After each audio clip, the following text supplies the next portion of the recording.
Segunda hora esta jornada, lunes 11 de marzo, nuestro invitado en este segmento de entrevistas, Tomás Guanipa, del Partido Primero Justicia, integrante además de la delegación de la Plataforma Unitaria. Gracias por estar con nosotros esta mañana. Un placer estar contigo, tiempo que no conversábamos y saludos a toda la gente que nos ve. Así es, tiempo que no conversábamos, en el que ha pasado muchas cosas y estamos ya inmersos en este cronograma electoral. 28 de julio, la fecha que finalmente se van a llevar a cabo unas elecciones presidenciales. Ayer Tomás Guanipa, en una declaración a otros medios de comunicación, hablaba de la necesidad de no apartarse de la ruta electoral y del tema de Barbados, del cumplimiento de estos acuerdos, de lo que se llegó allí a firmar en octubre de 2023. Y que hoy es un punto clave, porque estamos viendo un cronograma que, si bien cumple con una parte de lo que dice Barbados, que son elecciones en el segundo semestre, la oposición dice es que el gobierno no cumple lo que se firmó en Barbados, pero el gobierno también dice que la oposición no cumple lo que se firmó en Barbados. Entonces, pareciera que cada quien desde su lado no siente que no le están cumpliendo. Bueno, es que la verdad es que lo que ha ocurrido con la publicación de un cronograma electoral que no fue producto de un acuerdo entre las dos delegaciones, que era lo que establecía el acuerdo de Barbados, es en sí mismo una violación o incumplimiento del acuerdo. Y eso yo creo que no podemos hacer silencio frente a un tema que tiene varias cosas que son muy preocupantes. La primera es que nosotros hemos hablado desde el principio, en términos de lo que son garantías electorales para la gente, de la necesidad de que millones de venezolanos puedan inscribirse dentro y fuera del país. En el país se calculan que puede ser 4. Fuera de Venezuela hay muchísimos y se calcula que son varios millones. Se hablan de 7,5 millones de personas que están afuera. Supongamos que por lo menos la mitad tienen edad para poder votar. Todas esas personas tienen que tener derecho a poder inscribirse en el registro electoral. Hacer un proceso de inscripción de un mes es absolutamente inaceptable, porque además convierte al Consejo Nacional Electoral en un promotor de la abstención, en un promotor de la no participación, por no dar las herramientas para que la gente lo pueda hacer. Cuando yo no tenía 18 años, yo recuerdo que yo prendía la televisión y tenía permanentemente una campaña institucional de lo que en aquel momento se llamaba Consejo Supremo Electoral, que invitaba a los jóvenes a que nos inscribiéramos. Y yo cumplí 18 años y lo primero que hice fue inscribirme y sabía dónde hacerlo y sabía cómo hacerlo. Y además era una muestra de que ya estábamos en la mayoría de edad.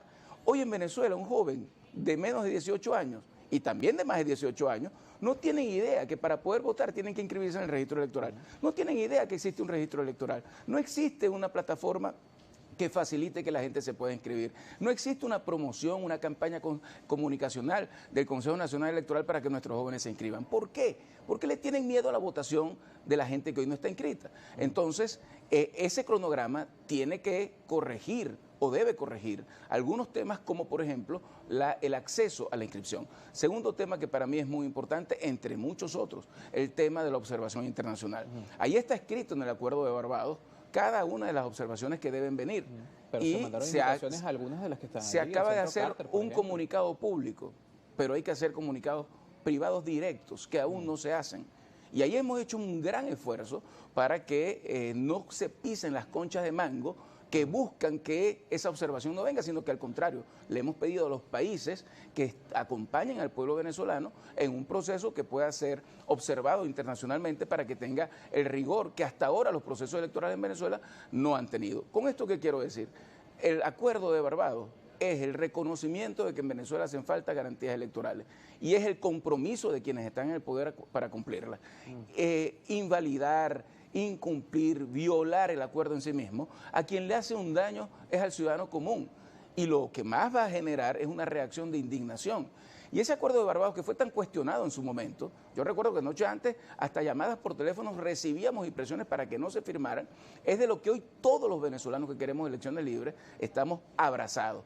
Por eso queremos hacer un llamado a la responsabilidad y a la seriedad. Los acuerdos se firman para cumplirse y nosotros tenemos la necesidad de que ese proceso se mantenga, porque el pueblo venezolano tiene un anhelo, una ansiedad, unas ganas, una esperanza en el voto y nada ni nadie nos va a sacar de esa posibilidad de que los venezolanos se expresen el 28 de julio. Pero el gobierno dice que el acuerdo de Caracas es más robusto que el de Barbados, porque en Barbados estuvo nada más la Plataforma Unitaria, en Caracas estuvo Fede Cámaras, estuvieron más de 40 organizaciones políticas. Bueno, la plataforma también participó, solo que no firmó. ¿Se reunieron en ese contexto? En lo absoluto. En lo absoluto hubo una reunión en el marco del acuerdo del proceso de negociación de México, en el que estuvieron los noruegos, y era el... No tuvo nada que ver con la discusión en la absolutamente, que después es manipulado en los términos, en los medios de comunicación. Ese es otro error que yo creo que hay que corregir, que lamentablemente forma parte de las características de la delegación del oficialismo, que es hacer de todo un show mediático de manipulación que intenta hacer ver a la gente que ese es un proceso que está totalmente controlado. Mira, este proceso de negociación permitió que hubiese primarias en Venezuela. Este proceso permitió que hubiese un acuerdo de Barbados. Este proceso está permitiendo que ya se estén haciendo todo lo que significa los pasos para que pueda venir la observación internacional. Faltan muchas otras cosas, faltan muchos otros temas de los que hay que hablar. La habilitación, por ejemplo, de todo el que quiera aspirar. No puede ser que en Venezuela quien esté bien en las encuestas sea objeto de inhabilitaciones. Mi partido político, el partido que yo represento, Primero Justicia, es el partido que tiene más inhabilitados en Venezuela. Y hemos sufrido eso durante años. Pero de ese partido salieron algunos habilitados en ese proceso. Pablo Pérez salió habilitado, Richard Mardo salió habilitado. Claro, y muchos otros. Que no se firmaron algunos nombres, otra historia, muchos otros no lo están. Ajá. Pero es que esto no puede ser una cuestión discrecional. Esto tiene que ser un derecho de todos los venezolanos. Pero que el acuerdo hablaba de un mecanismo, no hablaba de una figura en particular. Efectivamente, hablaba de un mecanismo para resolver el problema de las habilitaciones. A lo que yo me refiero es a que el país tiene que tener certidumbre y los gobiernos de turno no tienen derecho ni a escoger candidatos de la oposición ni a decidir quién compite y quién no compite. Pero bueno, forma parte de la situación y de la realidad que estamos viviendo. Ahora, ¿qué hacer frente a eso? Decir, bueno, voto tierrita y no juego más. Si esto no es así, no participamos. Desconocemos ese cronograma electoral. No aceptamos esa fecha. ¿Está bien? Otras veces hemos hecho lo mismo. Los eventos terminan ocurriendo y dejamos a la gente huérfana sin poder participar. Yo creo que en este momento lo que ha unido a la oposición completa ha sido la decisión de participar en este proceso electoral. Y lo que nos obliga este proceso, por la forma como se está planteando, es a mantenernos unidos y en no abandonar la ruta del voto. Y yo creo que esos son dos temas importantísimos de los cuales tenemos que abocarnos en estas horas para que el país pueda sentir que va a votar y que va a votar